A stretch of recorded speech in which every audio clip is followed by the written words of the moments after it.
India Pakistan రెండు దేశాల మధ్య వివాదాలకు విద్వేషాలకు ప్రధాన కారణం కాశ్మీర్. దేశం విడిపోయి పాకిస్తాన్ ఆవిర్భావం జరిగినప్పటి నుంచి కాశ్మీర్ అంశంలో రెండు దేశాలు గొడవ పడుతూనే ఉన్నాయి. కాశ్మీర్ మాది అంటే మాది అంటూ రెండు దేశాల మధ్య జరుగుతున్న ఘర్షణలో చివరికి కాశ్మీర్ రెండుగా చీలిపోయింది. 2019లో ఆర్టికల్ 370 రద్దు తర్వాత కాశ్మీర్కి రాజ్యాంగం పరంగా ఉన్న ప్రత్యేక సదుపాయాలు పూర్తిగా రద్దయ్యాయి. ఇప్పుడు కాశ్మీర్ ఇండియాలో అంతర్భాగం. కానీ కాశ్మీర్లో సగం ప్రాంతాన్ని పాకిస్తాన్ తన గుప్పెట్లో పెట్టుకుంది. దీన్నే పాక్ ఆక్యుపైడ్ కాశ్మీర్ అంటారు. షార్ట్కట్లో POK అంటారు. ఆర్టికల్ 370 రద్దయినా కూడా POK ప్రాంతంలో మాత్రం ఇప్పటికీ పాకిస్తాన్ పెత్తనమే కొనసాగుతుంది. POKను పాకిస్తాన్ కబంధ హస్తాల నుంచి తప్పించి ఇండియాలో కలుపుకోవాలి అనేది సగటు భారతీయుడి చిరకాల వాంఛ. కానీ పాకిస్తాన్ మాత్రం POKను వదిలే ప్రసక్తే లేదు అన్నట్టుగా ప్రవర్తిస్తూ వస్తుంది. దేశానికి స్వాతంత్రం వచ్చినప్పుడు మొదలైన ఈ సమస్య ఇప్పటికీ కొనసాగుతూనే ఉంది. రోజు రోజుకి కాశ్మీర్ అంశం మరింత జటిలంగా మారుతూనే ఉంది. కాబట్టి అసలు 1947లో ఏం జరిగింది? కాశ్మీర్ విషయంలో పూర్తి హక్కులు ఏ దేశానికి ఉన్నాయి? పాకిస్తాన్ కాశ్మీర్ని ఎలా ఆక్రమించింది? కాశ్మీర్ విషయంలో పాకిస్తాన్ చేస్తున్న వాదన ఏంటి? కాశ్మీర్ విషయంలో ఇండియాకున్న అధికారాలు ఏంటి? అసలు కాశ్మీర్ సమస్యకు సంబంధించిన ప్రతి ఒక్క అంశాన్ని చాలా చాలా చాలా స్పష్టంగా చాలా లోతుగా వెళ్ళి మరి మీకు వివరిస్తాము. ఈ ఒక్క వీడియో ఈ పూర్తి విషయంపై మీకు స్పష్టతని ఖచ్చితంగా ఇస్తుందని హామీ ఇవ్వగలను. కనుక ఎండ్ వరకు మిస్ కాకండి. చాలా విలువైన ఈ సమాచారాన్ని వీలైతే ఇయర్ ఫోన్స్లో వినడానికి ప్రయత్నించండి. అండ్ ఇలాంటి మరెన్నో ఇన్ఫర్మేటివ్ వీడియోస్ని మీ కొరకు తెచ్చేందుకు మీ సపోర్ట్గా ఈ వీడియోకి జస్ట్ లైక్ చేయండి చాలు. సో ఇక లేట్ చేయకుండా let's get into the video.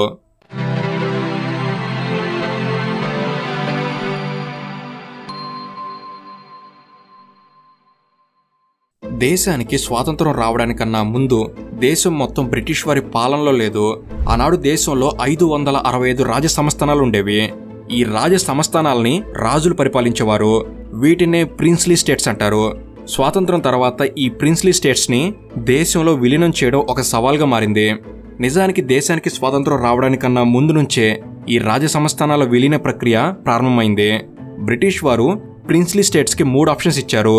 1 ఇండియాలో కలవడం, 2 పాకిస్తాన్లో కలవడం, 3 ఏ దేశంలో కలవకుండా ఇండిపెండెంట్ కంట్రీగా ఉండటం.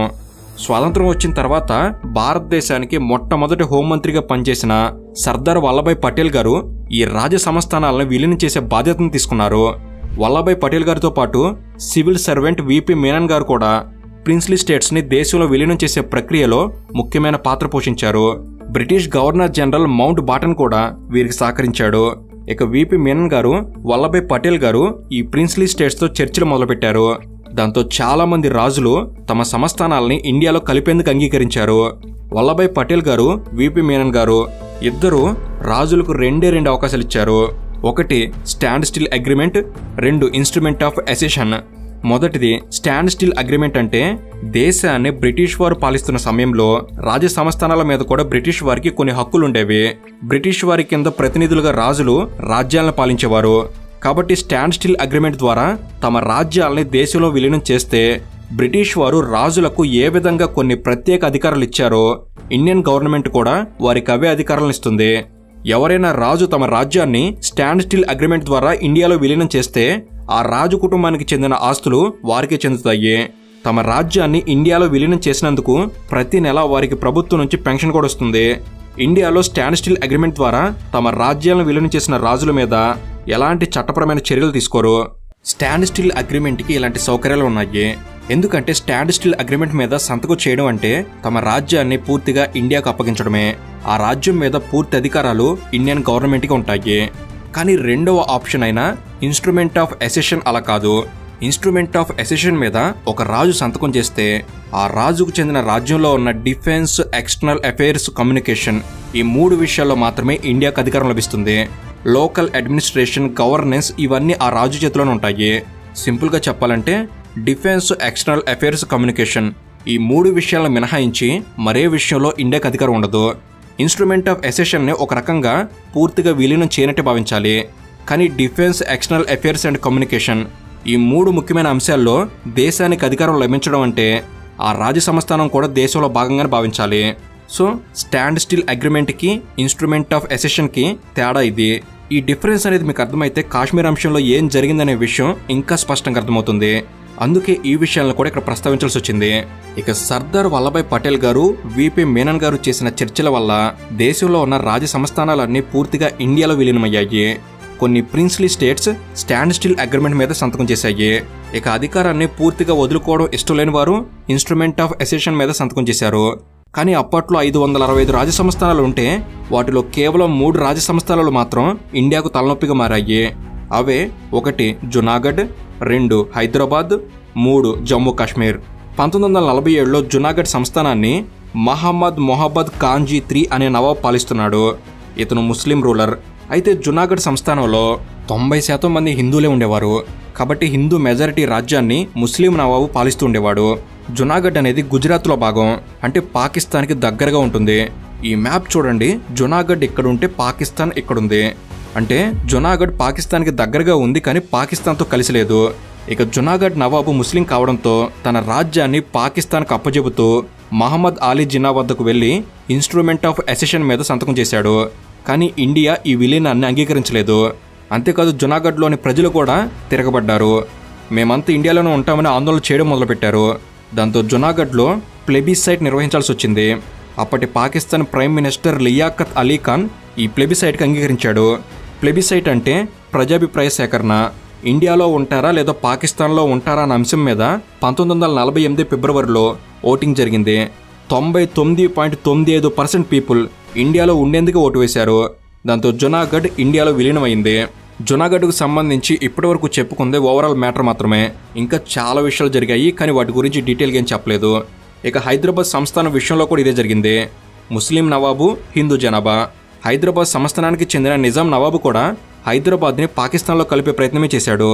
కానీ ఆపరేషన్ పోలో అనే పోలీస్ యాక్షన్ ద్వారా హైదరాబాద్ భారతదేశంలో విలీనమైంది. ఈ విషయం గురించి పూర్తి వివరాలతో ఇప్పటికే మేము వీడియో చేసాం, లింక్ డిస్క్రిప్షన్లో ఉంది. చాలా విలువైన వీడియో అది, వీలైతే మిస్ కాకుండా తర్వాత చూడండి. అయితే జునాగఢ్, హైదరాబాద్ల విషయంలో ముస్లిం రూలర్, మెజారిటీ పాపులేషన్ మాత్రం హిందువులు. ముస్లిం రూలర్లు తమ హిందూ మెజారిటీ రాజ్యాలని పాకిస్తాన్లో కలిపే ప్రయత్నాలు అయితే చేశారు, కానీ ప్రజలు ఒప్పుకోకపోవడంతో ప్రజల కోరిక మేరకు ఇండియాలో భాగమైంది. కానీ జమ్మూ కాశ్మీర్ విషయంలో ఇందుకు విరుద్ధంగా జరిగింది. జమ్మూ కాశ్మీర్లో మెజారిటీ పాపులేషన్ ముస్లింలు, కానీ వారిని పాలిస్తున్న రాజు మాత్రం హిందువు. కానీ జమ్మూ కాశ్మీర్ రాజు మాత్రం తన సంస్థానాన్ని ఇండియాలో కలపాలి అనుకోలేదు, అలానే పాకిస్తాన్లో కూడా కలపాలి అనుకోలేదు. ఏం జరిగింది అంటే అప్పట్లో మహారాజా హరిసింగ్ అనే హిందూ రాజు ముస్లింలు 70% ఉన్న జమ్మూ కాశ్మీర్ సంస్థానానికి రాజుగా ఉన్నాడు. మహారాజా హరిసింగ్ జమ్మూ కాశ్మీర్ని ఒక ఇండిపెండెంట్ కంట్రీగా ఉంచాలి అనుకున్నాడు. అయితే దేశ విభజన మతం ఆధారంగా జరిగింది. మెజారిటీ పాపులేషన్ ముస్లింలు అయితే ఆ ప్రాంతం పాకిస్తాన్కి, మెజారిటీ హిందువులైతే ఆ ప్రాంతం ఇండియాకి ఇచ్చేలా దేశాన్ని విభజించారు. రాడ్ క్లిఫ్ అనే బ్రిటిష్ లాయర్ ఈ విభజనను పూర్తి చేశాడు. కానీ పంజాబ్ ప్రావిన్స్ వరకు మాత్రమే ఈ విభజన జరిగింది. ఎందుకంటే జమ్మూ కాశ్మీర్ ప్రిన్స్లీ స్టేట్ కాబట్టి దాన్ని పాలిస్తున్న రాజా హరిసింగ్కి ఏ దేశంలో కలవాలి అనే దాని మీద ఆయనకే పూర్తి హక్కులున్నాయి. అయితే జమ్మూ కాశ్మీర్ అనేది స్ట్రాటజిక్ లొకేషన్లో ఉంటుంది. నాడు రాజా హరిసింగ్ పాలిస్తున్న జమ్మూ కాశ్మీర్కి west side Pakistan, east side China, north west సైడ్లో ఆఫ్ఘనిస్తాన్, సౌత్ సైడ్ ఇండియా ఉంది. జమ్మూ కాశ్మీర్ పూర్తిగా ఇండియాలో విలీనమైతే ఇండియాకు ఆఫ్ఘనిస్తాన్తో డైరెక్ట్ బౌండరీ లభిస్తుంది. అదే జమ్మూ కాశ్మీర్ పాకిస్తాన్తో కలిస్తే పాకిస్తాన్కు చైనాతో డైరెక్ట్ యాక్సెస్ లభిస్తుంది. కాబట్టి ఇండియా, పాకిస్తాన్ 2 దేశాలకు జమ్మూ కాశ్మీర్ చాలా ముఖ్యం. కానీ జమ్మూ కాశ్మీర్ స్వతంత్రంగా ఉండాలా లేదా ఇండియాతో కలవాలా లేదా పాకిస్తాన్తో కలవాలా అనే నిర్ణయం మాత్రం రాజా హరిసింగ్ చేతిలో ఉంది. అయితే జమ్మూ కాశ్మీర్లో మెజారిటీ పాపులేషన్ ముస్లింలు కావడం వల్ల పాకిస్తాన్ జమ్మూ కాశ్మీర్ గురించి ప్రయత్నాలు చేయడం మొదలుపెట్టింది. రాజా హరిసింగ్ తన సంస్థానాన్ని పాకిస్తాన్లో కలిపితే హరిసింగ్ హిందూ కాబట్టి జిన్నా హరిసింగ్ని అధికారంలో ఎక్కువ కాలం కొనసాగనివ్వడు. అదే రాజా హరిసింగ్ తన సంస్థానాన్ని ఇండియాలో విలీనం చేస్తే ఎలక్షన్స్ జరిగినప్పుడు ముస్లింలు ఆయనకు ఓటు వేయరు. ఇటు ఇండియా అటు పాకిస్తాన్ ఎటువైపు వెళ్ళినా రాజా హరిసింగ్ అధికారం ఎక్కువ రోజులు ఉండదు. కాబట్టి హరిసింగ్ జమ్మూ కాశ్మీర్ని ఇండిపెండెంట్గా ఉంచాలి అనుకున్నాడు. రాజా హరిసింగ్ ఇండిపెండెంట్ కంట్రీగా ఉంచాలని ఇలా నిర్ణయం తీసుకున్న సమయంలో కాశ్మీర్లో ఈయనకు వ్యతిరేకంగా క్విట్ కాశ్మీర్ ఉద్యమం మొదలైంది. ప్రస్తుతం జమ్మూ కాశ్మీర్ ముఖ్యమంత్రి ఒమర్ అబ్దుల్లా యొక్క గ్రాండ్ ఫాదర్ షేక్ అబ్దుల్లా 1947లో రాజా హరిసింగ్కి వ్యతిరేకంగా క్విట్ కాశ్మీర్ ఉద్యమాన్ని మొదలుపెట్టాడు. ఎందుకంటే ఇటు ఇండియా అటు పాకిస్తాన్ 2 దేశాలు డెమోక్రటిక్ దేశాలుగా మారబోతున్నాయి. కానీ రాజా హరిసింగ్ తీసుకున్న నిర్ణయం వల్ల జమ్మూ కాశ్మీర్ ప్రజలు మాత్రం ఇంకా రాజరికంలోనే ఉంటారు. దాంతో అక్కడి ప్రజలకు పొలిటికల్ ఆపర్చునిటీస్ ఉండవు. కాబట్టి షేక్ అబ్దుల్లా తిరుగుబాటు ప్రారంభించాడు. 1946 నుంచి ఉద్యమం మొదలైంది. దాంతో 1946లో హరిసింగ్ షేక్ అబ్దుల్లాను అరెస్ట్ చేసి జైల్లో కూడా పెట్టాడు. షేక్ అబ్దుల్లా అరెస్ట్ అయినా ఉద్యమం మాత్రం ఆగలేదు. ఈ మొత్తం పరిస్థితి ఒకసారి గమనించండి. హరిసింగ్ జమ్మూ కాశ్మీర్ రాజు. జమ్మూ కాశ్మీర్ని ఇటు ఇండియాలో కలపడానికి సుముఖంగా లేడు, అటు పాకిస్తాన్లో కలపడానికి కూడా సుముఖంగా లేడు. అలా అని ఇండిపెండెంట్గా ఉందామంటే ఆ రాజ్యపు ప్రజలు కూడా ఆందోళన చేయడం మొదలుపెట్టారు. 1947లో జమ్మూ కాశ్మీర్ పరిస్థితి ఇది. అయితే ఇండియా జమ్మూ కాశ్మీర్ కోసం ప్రయత్నాలు చేసింది. 1947 ఆగస్టు 15న ఇండియాకు స్వాతంత్రం వచ్చిన తర్వాత లార్డ్ మౌంటెన్ బాటన్ ఇండియాకు గవర్నర్ జనరల్గానే కొనసాగారు. బలవంతంగా జమ్మూ కాశ్మీర్ని ఆక్రమించుకోవాలి అంటే లార్డ్ మౌంటెన్ బాటన్ అనుమతి కావాలి. ఎందుకంటే ఆనాడు ఇండియన్ డిఫెన్స్ ఫోర్సెస్ అన్ని గవర్నర్ జనరల్ ఆదేశాల మేరకు మాత్రమే పనిచేస్తాయి. కానీ పాకిస్తాన్ మాత్రం బ్రిటిష్ కంట్రోల్లో లేదు. మహమ్మద్ అలీ జిన్నా ప్రెసిడెంట్, లియాఖత్ అలీ జిన్నా పాకిస్తాన్కి ప్రైమ్ మినిస్టర్. కాబట్టి పాకిస్తాన్ పూర్తిగా ముస్లిం లీగ్ చేతిలోనే ఉంది. దాంతో పాకిస్తాన్ తన మిలిటరీతో కాశ్మీర్ను ఆక్రమించాలి అనుకుంది. కాశ్మీర్లో మెజారిటీ ప్రజలు ఎలాగూ ముస్లింలే కాబట్టి ప్రజల మద్దతు తమకే ఉంటుందని పాకిస్తాన్ భావించింది. ఇక ప్రయత్నాలు మొదలుపెట్టింది. ఇలా ఒకవైపు పాకిస్తాన్ కాశ్మీర్ను ఆక్రమిస్తున్నా కూడా ఇండియా మాత్రం ఏమీ చేయలేకపోయింది. ఎందుకంటే కాశ్మీర్ రూలర్ రాజా హరిసింగ్ ఇండియాతో ఎలాంటి అగ్రిమెంట్ చేసుకోలేదు. కాబట్టి కాశ్మీర్ విషయంలో ఇండియా జోక్యం చేసుకోలేదు. ఈ టైంలో పాకిస్తాన్ ఒక ప్లాన్ వేసింది. అదే operation Gulmarg. Pakistan army general Akbar Khan ఈ ప్లాన్ లీడ్ చేశాడు. ఆపరేషన్ గుల్మర్గ్ ఏంటంటే పాకిస్తాన్ మిలిటెంట్లు కాశ్మీర్ను ఆక్రమించి అక్కడి ప్రజలు రాజా హరిసింగ్ మీద తిరుగుబాటు చేసేలా చేయాలి. ఈ ఆపరేషన్ గుల్మర్గ్ గురించి Indian army officer major O S Kalkat గారికి తెలిసింది. ఈ విషయం తెలిసిన వెంటనే 1947 అక్టోబర్ 18న ఓఎస్ కల్కట్ గారు ఢిల్లీ వచ్చి ఈ విషయాన్ని డిఫెన్స్ మినిస్ట్రీకి చెప్పారు. అంటే పాకిస్తాన్ కాశ్మీర్ని ఆక్రమించుకోబోతుందన్న సమాచారం ఇండియా వద్ద ఉంది. ఈ విషయం రాజా హరిసింగ్తో చెప్పినా హరిసింగ్ మాత్రం పట్టించుకోలేదు. దాంతో ఫైనల్గా 1947 అక్టోబర్ 22న స్వాతంత్రం వచ్చిన 2 నెలల తర్వాత పాకిస్తాన్ కాశ్మీర్ మీద నేరుగా దాడి చేయడం మొదలుపెట్టింది. పాకిస్తాన్ చాలా పకడ్బందీగా ఈ ఆక్రమణలు మొదలుపెట్టింది. పాకిస్తాన్ మిలిటెంట్లు 20,000 మంది ఈ ఆపరేషన్లో పాల్గొన్నారు. మొత్తం 4 టీములుగా పాకిస్తాన్ ఆర్మీ డివైడ్ అయింది. ముజఫరాబాద్ నుంచి శ్రీనగర్ వరకు 6,000 మంది మిలిటెంట్లు నియమించారు. హజీపూర్ పాస్ నుంచి గుల్మార్గ్ వరకు 2,000 మందిని నియమించారు. హన్వాడా నుంచి సుపూర్ వరకు 2,000 మంది మిలిటెంట్ని నియమించారు. పూంచ్, రాజౌరి, జమ్మూ ఈ ప్రాంతాలను ఆక్రమించడానికి ఏకంగా 10,000 మంది పాకిస్తానీ మిలిటెంట్లు నియమించారు. అలా మొత్తం 20,000 మంది మిలిటెంట్లు ఒకేసారి కాశ్మీర్ మీద దాడి చేశారు. కాశ్మీర్లో ప్రజలు రాజా హరిసింగ్కి వ్యతిరేకంగా ఉన్నారు. కాబట్టి కాశ్మీర్ ప్రజలు కూడా ఈ పాకిస్తాన్ మిలిటెంట్లకు సహకరించడం మొదలుపెట్టారు. పాకిస్తానీ మిలిటెంట్లు, కాశ్మీర్ ప్రజలు వీరంతా కలిసి ఆజాద్ కాశ్మీర్ ఫోర్స్ అనే గ్రూప్గా తయారయ్యారు. ఆజాద్ కాశ్మీర్ అంటే కాశ్మీర్ స్వాతంత్రం అని అర్థం. రాజా హరిసింగ్ సైన్యాన్ని రాజేంద్ర సింగ్ అనే వ్యక్తి లీడ్ చేసేవాడు. దాంతోపాటు హరిసింగ్ సైన్యంలో కూడా ముస్లిం సైనికులు ఉన్నారు. అయితే ఈ ముస్లిం సైనికులు కూడా చివరికి ఆజాద్ కాశ్మీర్ ఫోర్స్లో చేరడం మొదలుపెట్టారు. దాంతో పాకిస్తాన్ చేస్తున్న ఆక్రమణల్ని రాజా హరిసింగ్ అడ్డుకోలేకపోయాడు. ఇలా పాకిస్తాన్ చూస్తుండగానే శ్రీనగర్ను స్వాధీనం చేసుకుంది. రాజా హరిసింగ్కి పరిస్థితి పూర్తిగా అర్థమైంది. దాంతో 1947 అక్టోబర్ 23న రాజా హరిసింగ్ తన కుటుంబంతో సహా కాశ్మీర్ నుంచి జమ్మూకు వచ్చాడు. కాశ్మీర్ రీజియన్ పాకిస్తాన్కు దగ్గరలో ఉంటుంది. జమ్మూ అనేది ఇండియాకు దగ్గరగా ఉంటుంది. కాబట్టి ఇండియా సహాయం కోసం రాజా హరిసింగ్ జమ్మూకు వచ్చాడు. ఇదే సమయంలో హరిసింగ్ ఆర్మీ చీఫ్ రాజేంద్ర సింగ్ ఒక గొప్ప ఆలోచన చేశాడు. కాశ్మీర్లో ఉరీ సెక్టార్ నుంచి జీలం నది ప్రవహిస్తుంది. ఈ నది మీద ఒక బ్రిడ్జ్ ఉండేది. ఈ బ్రిడ్జ్ను కూల్చేస్తే ఆజాద్ కాశ్మీర్ ఫోర్స్ ఉరీ సెక్టార్ని దాటి యువతలకు రాలేదని ఆలోచించాడు. దాంతో 1947 అక్టోబర్ 24న ఆ బ్రిడ్జ్ను బాంబులతో పేల్చేశాడు. దాంతో పాకిస్తాన్ మిలిటెంట్లకు జీలం నదిని దాటడానికి 2 రోజులు పట్టింది. ఆ బ్రిడ్జ్ గాని కూల్చకపోయి ఉంటే పాకిస్తాన్ కాశ్మీర్ మొత్తాన్ని ఆక్రమించుండేది. పాకిస్తాన్ తెలివిగా కాశ్మీర్ ఆక్రమణని అక్కడ ప్రజల సహకారంతో సివిల్ వార్లాగా మార్చేసింది.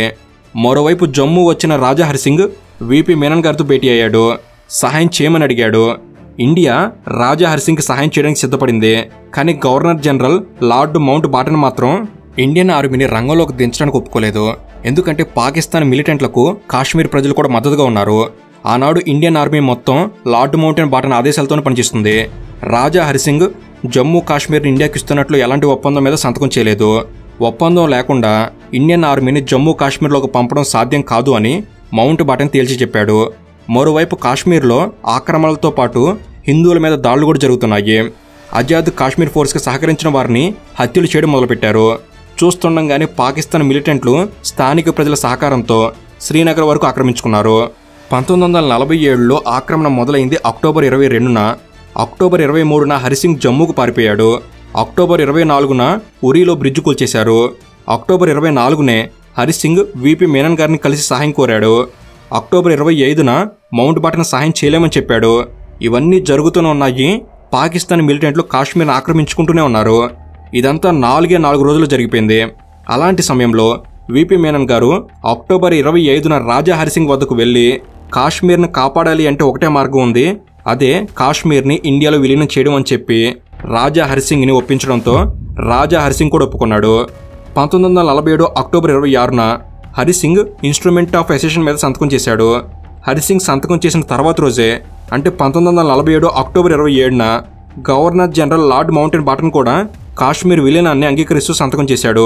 దాంతో కాశ్మీర్ 1947 అక్టోబర్ 27న అఫీషియల్గా ఇండియాలో భాగమైంది.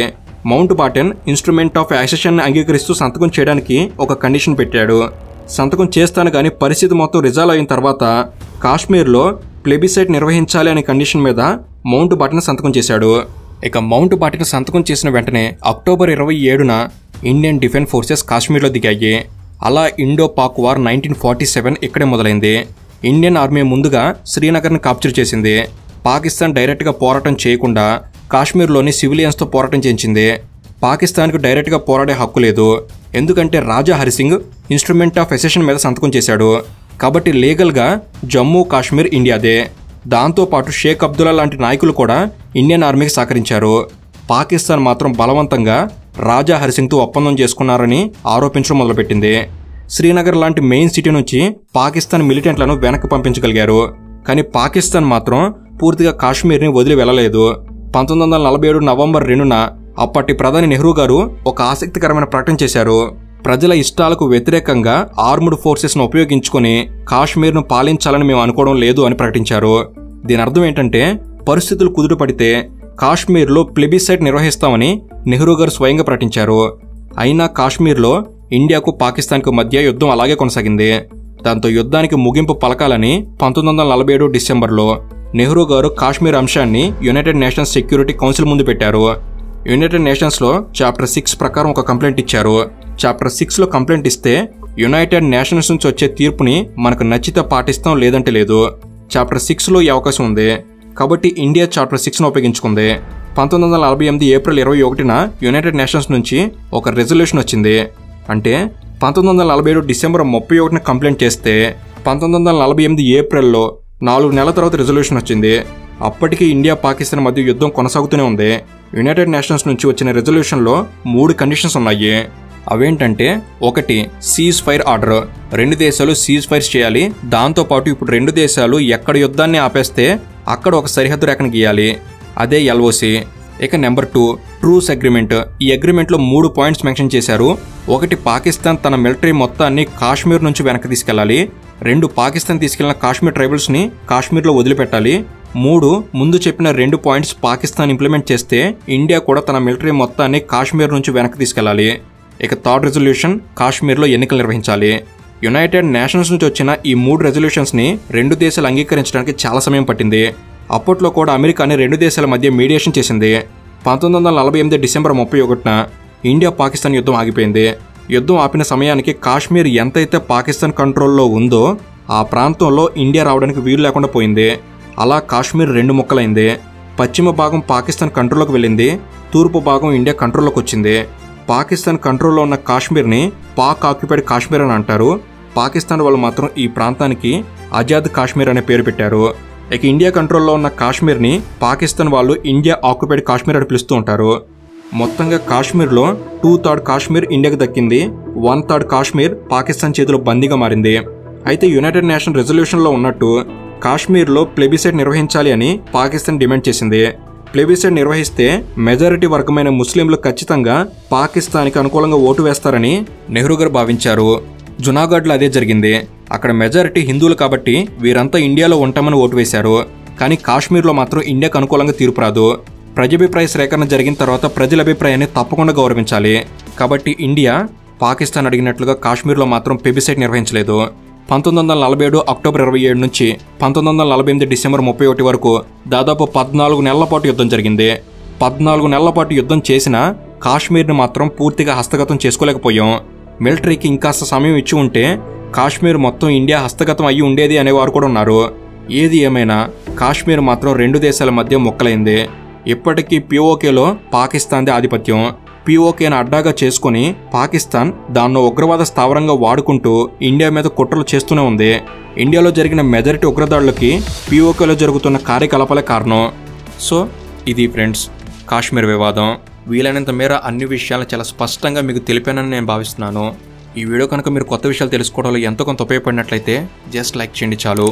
ఇలాంటి మరెన్నో ఇన్ఫర్మేటివ్ వీడియోస్ని ఇక్కడ నుంచి వెంటనే తీసుకురాబోతున్నాం. అవి మీ వరకు చేరేందుకు తప్పకుండా మన తెలుగు నాలెడ్జ్ని సబ్స్క్రైబ్ చేసుకుని బెల్ ఆల్లో పెట్టుకోగలరని మనవి. Thank you for watching. Have a good day.